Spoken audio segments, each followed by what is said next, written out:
Welcome to the Success Pick and Mix podcast with me, Nikki Raby. I began this podcast in 2018 and I've produced over 400 episodes with an emphasis on dreaming and doing. But I know there is so much more to building a business and life that you love.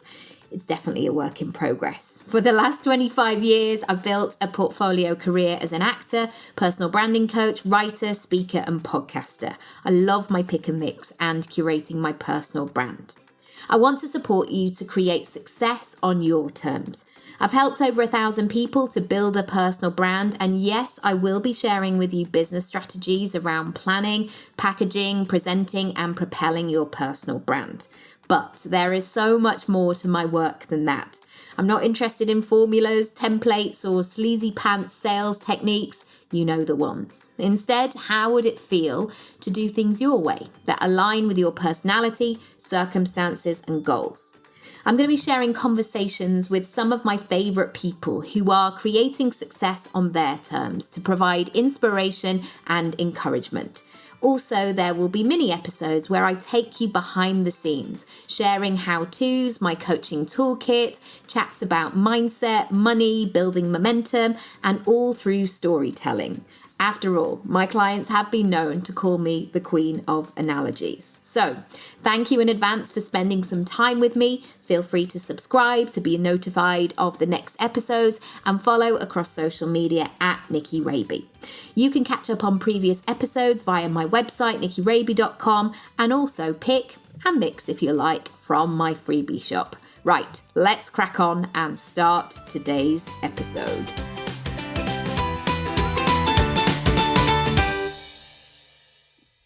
Hello, it's Nikki. How are you doing? Today I want to share the first of a 3-part series all around speaking. So tomorrow is my birthday, and 3 years ago on my birthday I did a talk all about goal setting for Stylist Live, which was at Kensington Olympia. So it's a big kind of conference centre, and I had a whopping great stage at one end, and I don't know how many people were there on the day listening to the talk. I would say upwards of 300.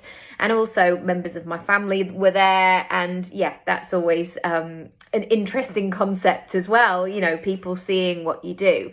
But it's something that I'm asked about all the time, because even though I've been a speaker for many years, I really noticed that shift in terms of my career, and I felt like I opened up a new level of Candy Crush of not only the kind of gigs and the opportunities and the clients that were suddenly more available to me, but also how easier it started to become.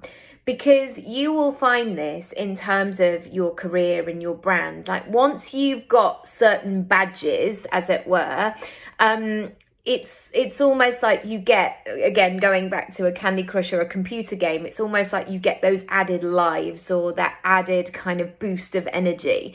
And so when people book you going forward, then if they've seen something that you've done, it just becomes much more of an easy yes. So I want to share a bit behind the scenes of how it came to light. And I also invite you to start thinking about this now. If you want to become a speaker, if you want to add speaking to your 2022 income pie, now is the time to think about it. This is not a January the 1st, like, oh, this would be great.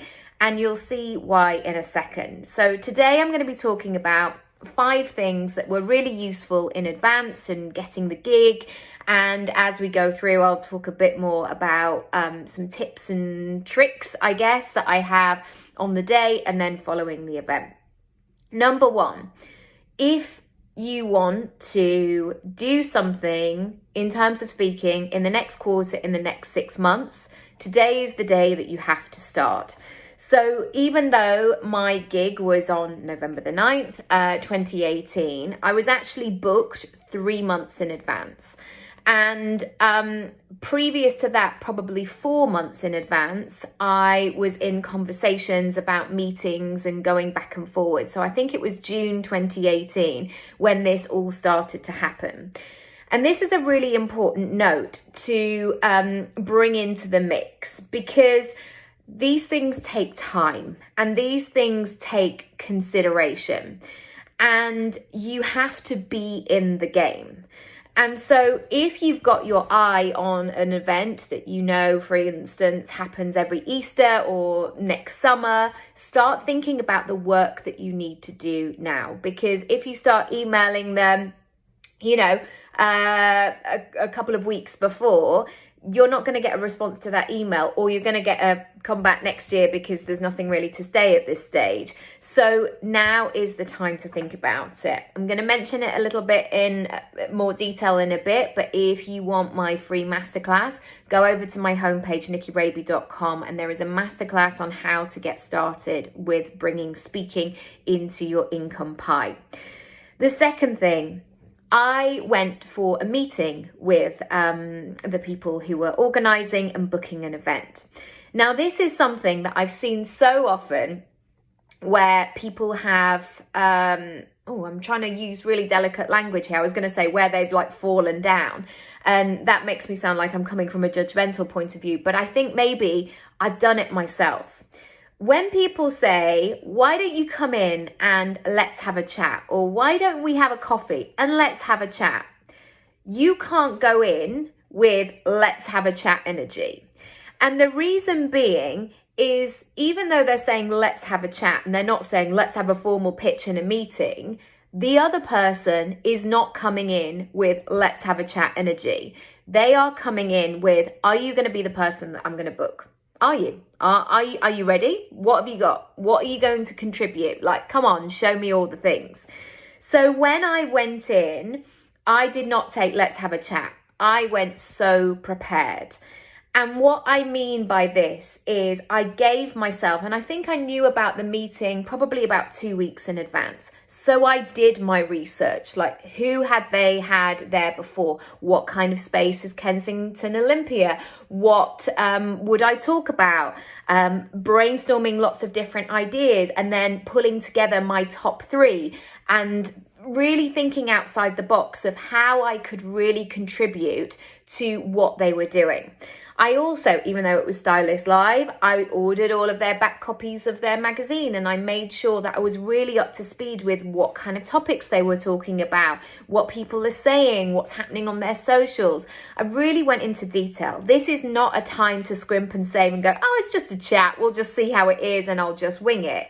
No, this is about really showing that you're ready and that you've thought about it and that you are prepared for what is next to come.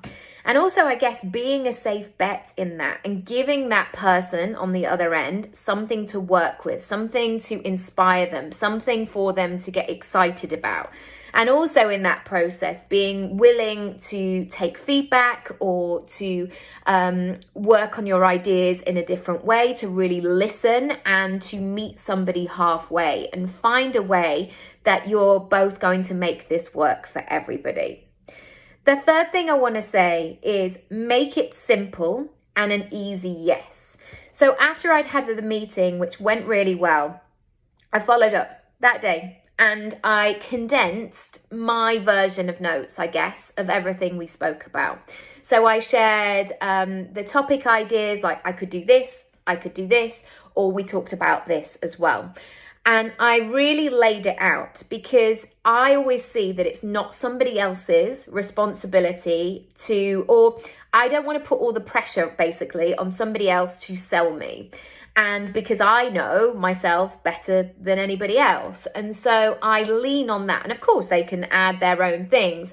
But if that person who is going back and feeding back to the rest of the team of saying, look, I met Nikki and she said this, this, and this, it's so much easier if I've done that work and I've put together different talks and ideas, because they can share that email in advance of having the chat and everybody has a sense of what they're doing, rather than going like, oh, she seemed really nice. That doesn't give anybody anything to go on. So doing that work, paying that attention. So when I structure my diary, I knew that I wanted to have some time straight after that meeting to do that follow-up work as well. And again, this is not something to go, gosh, I just ran out of time or I was so busy. Add it into your schedule and make it real and take it seriously. I'm getting really firm and serious today, aren't I? Anyway, number 4, once they booked me, really pay attention to the terms and conditions and the useful information.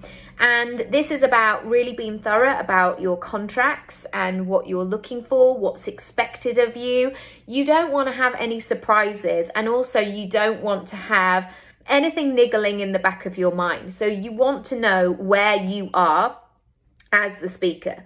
So give yourself that time. Have people in your world who will be able to support you. Make sure that you're not signing up for anything, and this certainly wasn't the case with Stylist, but make sure you're not signing up to anything that you don't feel happy with, or just doesn't feel like you, or conflicts with your brand or what you're all about. Make sure you're really happy. Also create some kind of timeline, because with these speaking gigs, it may be that you are required to post twice, for example, in advance of the speaking event that's coming up. Great. Look at those dates. What's required? What do you need to do? And then put them in your diary. Again, take it seriously. This is part of your contract. It's part of your commitment. So do things properly. Number 5, start to talk about it as soon as you can. And there will probably be a moment before things are released, or dates are released, or people's names or things like that. So there will be probably something in your contract of when you can announce it, I guess. So make sure that you are not just focusing on the other person's event and just sharing that link. Create something on your website, a standalone page, which shows you've been booked, like you are ready, you are at this time, and then you can link it through to the website. The reason being is you have a sense of being able to control your own website, so that can be consistent throughout. And also as well, there's that situation that other people's links could change, and you don't want to have all that stuff on the day, the admin of like, I booked my ticket, but I don't know where it is. You need to keep that responsibility separate, I guess, because you want to focus on your talk. But also what you'll find is when people start to go to your website or they're investigating you, it could lead to more work. So the number of emails that I got of somebody saying, oh, I saw you were speaking at Stylist Live and you're doing something along these lines. We have an event coming up and we wondered if you would want to come and speak there, and we'd really be interested in what that looks like. So it can have that really lovely bubble effect going forward.